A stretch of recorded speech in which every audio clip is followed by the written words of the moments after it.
Nega har bir insonga Makkaga borish nasib qilmaydi? Nega minglab insonlar Ka'bani ko'rishni orzu qiladi, ammo unga faqat ba'zilargina yetadi? Bu tasodifmi? Yo'q. Bu Allohning tanlovidir. Olimlar aytishadi, Allohning uyiga faqat uning o'zi taklif etgan bandalar kiradi. Makka turistik joy emas, bu yaratuvchining uyidir.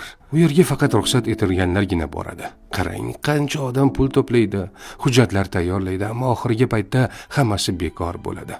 Ammo shundaylar ham borki, u safarni hatto rejalashtirmagan bo'lsa ham, Alloh unga bu imkoniyatni beradi.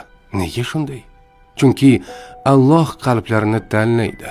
Payg'ambarimiz sollallohu alayhi vasallam aytganlar: Umra qiluvchi ziyoratchi Allohning mehmonidir.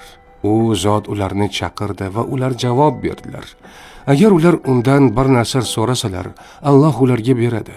Agar mag'firat so'rasalar, Alloh ularni kechiradi. Makkaga borish bu oddiy sayohat emas, bu Allohning taklifi. Agar siz Ka'ba oldida turishni orzu qilsangiz, chipta, mehmonxona yoki qulayliklardan emas, qalbingizdan boshlang. Chunki eng katta baxt bu Allohning chaqirig'iga labbayk, Allohumma labbayk deb javob berishdir.